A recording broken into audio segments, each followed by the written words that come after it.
پاکستان کے حکمرانوں نے حضور کی عزت و ناموس کے ساتھ وفا نہیں کی ہے، اور جنہوں نے حضور کے ساتھ وفا کی ہے انہوں نے ان کے گھر کا معاشرہ کیا، ان کے گھر کی چار دیواری کے تقدس کو پامال کیا، جوتوں سمیت مسجد کے اندر داخل ہوئے، جس کمرے کے اندر مبارک رکھا ہوا تھا اس میں مبارک کی توہین کی ہے۔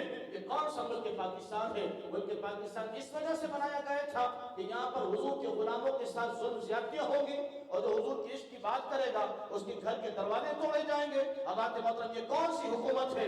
حضرات محترم یہ کون سا نظام ہے کہ آج یورپ کی اتنی وفاداریاں کہ فرانس کے خلاف اگر آواز اٹھاتے ہیں تو ان کی وفاداریاں اتنی عروج پر آتی ہیں کہ حضرات محترم جو آواز اٹھانے والا مرد قلندر ہے، مرد مجاہد ہے، اس کے گھر کے دروازے توڑ دیے جاتے ہیں۔ یہ تو حضرات محترم یہ تو سراسر ظلم ہے، یہ ظلم کا نظام ہے، یہ کرب کا نظام ہے۔ اس طریقے سے کبھی بھی پاکستان ترقی نہیں کر سکتا۔